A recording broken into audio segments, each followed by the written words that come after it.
Taslim Uddin Tarafdar degree কলেজে অনুষ্ঠিত হলো নবীন বরণ অনুষ্ঠান, যেখানে শিক্ষার্থীদের দিক নির্দেশনামূলক বক্তব্য দেন শিক্ষকগণ এবং সম্মানীয় ব্যক্তিবর্গ।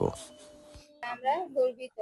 এই কলেজে শুধু পাঠ্য বইয়ের জ্ঞান নয়, এখানে আছে বন্ধুত্ব। এই অনুষ্ঠানের মধ্যমণি মূলত তোমরা যারা নবীন, যারা একাদশে ভর্তি হয়েছো, তাদেরকে প্রথমে ধন্যবাদ জানাই ভর্তির জন্য, আমাদের কলেজটাকে বেছে নেওয়ার জন্য। আমাদের জীবনে কি বেছে নেবা? তোমরা ডাক্তার হবা, ইঞ্জিনিয়ার হবা, না ইউনিভার্সিটিতে ভর্তি হবে, ইউনিভার্সিটিতে পড়াশোনা করবা, কোন লেভেলে চলে যাবা সেটা তোমাদের সিদ্ধান্ত নিতে হবে। কিন্তু ইন্টারমিডিয়েট তোমরা পারতপক্ষে চেষ্টা করবে কলেজে মোবাইল না ব্যবহার করার জন্য।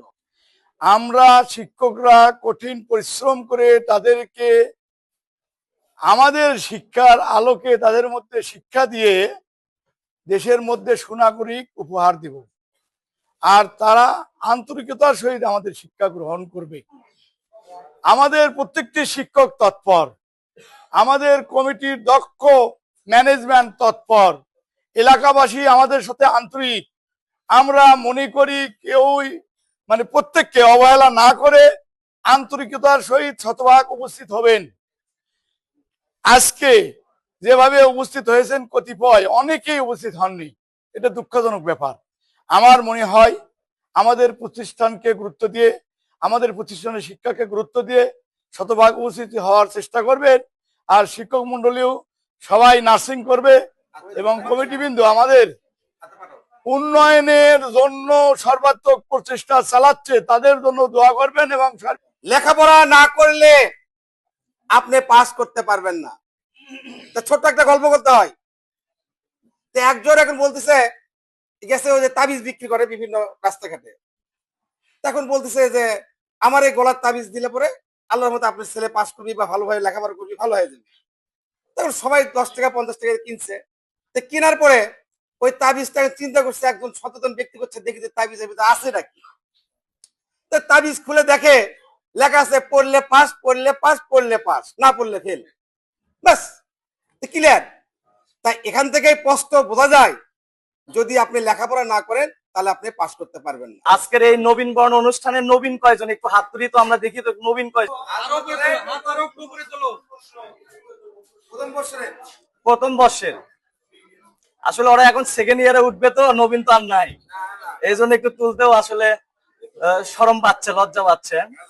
ফুলগুলো দেওয়া শেষ হলে অল্প একটু কথা বলে শেষ করে দিব। আমরা যখন অডিয়েন্স থাকি, আসলে বক্তব্য যখন বেশি হয়ে যায় তখন আর ভালো লাগে না শুনতে। তো আমার পক্ষ থেকে ছোট্ট গিফটটা সবাই একটু কষ্ট করে নিবেন। আপনারা কেমন আছেন? আপনাদের দোয়ায় আমিও ভালো আছি। নবীনদের উদ্দেশ্যে অনেকে অভিযোগ করেছেন তারা কলেজে আসেন না, তারা বিভিন্ন জায়গায় ঘোরাফেরা করেন। আসলে এখানে তো পার্ক টার্কও নাই, ঘোরার জায়গাও নাই, তাহলে আপনারা কলেজে না এসে যান কোথায়? আমরা তো যখন পড়াশোনা করছি আসলে কলেজ না গেলে সেই দিনটাই মাটি হয়ে যেত। যেহেতু আমি গ্রামেই থাকতাম, তো কলেজে বা স্কুলে না গেলে আমার আব্বা বলতো যে এখন জমিতে যাওয়া লাগবে, কাজ করা লাগবে, ওই ভয়ে কিন্তু কলেজে যেতাম, স্কুলে যেতাম। অতএব অটো পাস করারও সুযোগ নাই, পড়াশোনা করতেই হবে, করতেই হবে, করতেই হবে। আজ পর্যন্ত বাংলাদেশে যারা সচিব হয়েছে, মন্ত্রী, মিনিস্টার হয়েছে, বিদেশে উচ্চশিক্ষায় গিয়েছে, ঢাকা মেডিকেলে, বুয়েটে, রাজশাহী বিশ্ববিদ্যালয়, চট্টগ্রাম বিশ্ববিদ্যালয়ে, নামি দামি যত বিশ্ববিদ্যালয়ে ভর্তি হয়েছে, সকলে কি করেছে? যার যার ব্যক্তিগত ভাবে পড়াশোনা করেছে, প্রতিষ্ঠানের ধার ধারেনি। প্রতিষ্ঠান নামে একটা অজুহাত, টিচার নামে একটা অজুহাত হবে না। যার ভিতরে স্পৃহা আছে সে পড়াশোনা করবে। লেখাপড়া সঠিকভাবে না করি তাহলে আমরা উচ্চ শিক্ষা স্তরে যেতে পারবো না। তাহলে উচ্চ শিক্ষা যে ডাক্তার, ইঞ্জিনিয়ার যেটাই হোক, বিশ্ববিদ্যালয়ে যেখানেই আমরা লেখাপড়া করি না কেন, সে প্রতিটা ক্ষেত্রে যদি আমরা দক্ষ না হই, কোনো কাজে লাগবো না। আমরা বাপের বাড়ি বাপ মায়ের বোঝা হয়ে থাকবো। এই যে কিছুদিন আগে আমি যদিও খবরটা দেখিনি, এক উপদেষ্টা বলছে যে আমাদের দেশের যারা বিদেশে থাকে, আমাদের দেশের লোকজন যদি 10 টাকা বেতন পায় আর অন্য দেশের একই চাকরিতে তারা 30 টাকা বেতন পায়। তো এই যে পার্থক্য, এটা কিসের জন্য হয়? আমাদের দক্ষতার অভাব। আমরা ভাষা জানি না, অথচ পার্শ্ববর্তী দেশ, বিভিন্ন দেশের লোকজন এখন 4-5টা ভাষা অনর্গল কথা বলতে পারে। আর আমরা নিজেরাও, আমরা যে এই যে মাস্টার্স পাস করছি, আমরা কয়জন ইংরেজিতে কথা বলতে পারবো? আমরা ইংরেজি ভালো করে জানি না, যার জন্য ভাষা দক্ষতা, এই যে আতিক বললো যে ভবিষ্যৎ পরিকল্পনায় আছে যে সরকার যদি আসে সেখানে 2-3টা ভাষা শেখানোর জন্য মানে সরকার পরিকল্পনা করতেছে। আমাদের আগে একটা কলেজের একটা সমস্যা ছিল, মেবি সেটা হলো টিচাররা আসে না। একজন টিচার এখানে বলে গেল, টিচার আসুক না আসুক স্টুডেন্টরা আসবেন। তো টিচাররা আসুক না আসুক এই কথা, এটা আসলে ঠিক না। টিচাররা আসবেই, স্টুডেন্টরা আনতে হবে স্টুডেন্টকে। একটা জিনিস আমার ভালো লাগছে, আপনাকে এখানে বলে গেলেন যে হলো মান্নান স্যারই সম্ভবত বললেন যে 10টা স্টুডেন্টের জন্য 3জন টিচার নিয়োগ করা আছে।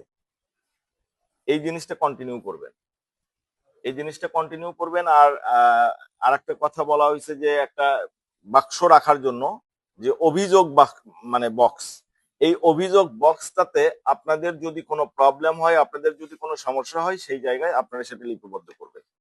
এখানে যত রকমের ফ্যাসিলিটেট আছে, যত রকমের মানে ইনডোর আউটডোর যে প্রোগ্রামগুলি, সমস্ত প্রোগ্রাম আমরা করব, শুধু আপনাদের জন্য করব, যে আপনারা যাতে আনন্দ পান, আপনারা যাতে ভালো থাকেন, আপনাদের মেধা যাতে বিকাশ করে, আপনারা যাতে লেখাপড়ায় মনোযোগী হন, সেটার জন্য যা যা করণীয় আমরা সেটা করতে প্রস্তুত। একটাই কাজ, সেটা আপনারা শুধুমাত্র কলেজে আসবেন, আপনাদের অ্যাটেন্ডেন্স যাতে 100% থাকে সেটা শুধু আপনারা ইনশিওর করেন।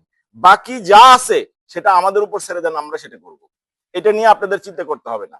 রিসেন্টলি আমরা একটা গেট করব, আপনার ওই যে ইয়াতে একটা গেটের জন্য 2 লাখ টাকা আসছে, ওর মধ্যে যদি আরো কিছু দেওয়া লাগে সেটা আমরা দিব, দিয়ে ওখানে একটা গেট, অন্তত একটা গেট করা হোক সামনে। সেটা হয়তো অল্প কয়েকদিনের মধ্যে আমরা গেটের কাজটা ধরবো। আস্তে আস্তে হবে, আস্তে আস্তে হবে। আমরা সর্বাত্মক চেষ্টা করতেছি, আমরা যা যা করণীয় সেটা আমরা করতেছি। আল্লাহ তিনি তার অবর্তমানে পারে আল্লাহ, সে যদি সক্রিয় থাকে কোনো সমস্যা হওয়ার কথা নয় মাওলা। সকলের আকুতি ভালোবাসা, এই কলেজটাকে আল্লাহ গাবতলীর মধ্যে শ্রেষ্ঠ কলেজ বানিয়ে দিয়ে আল্লাহ। আল্লাহ ইতিপূর্বে এই কলেজ একবার শ্রেষ্ঠ হয়েছিল মাওলা, আল্লাহ তাদের চরিত্রকে সংশোধন করে দিয়ে আল্লাহ, আর তাকে ভালো মানুষ বানিয়ে দিয়ে আল্লাহ। আল্লাহ এই কলেজের সকল শিক্ষক ছাত্র ছাত্রী সকলকে তুমি ভালো রাখা। হাসানাতু ফিল আখিরাতি হাসানাতু ওয়া কিনা আযাবান নার। ওয়া সাল্লাল্লাহু খাইরি খালকিহি মুহাম্মাদি ওয়া আলা আলিহি ওয়া সাহবিহি আজমাইন বিরাহমাতিকা রাহমানির রাহিম।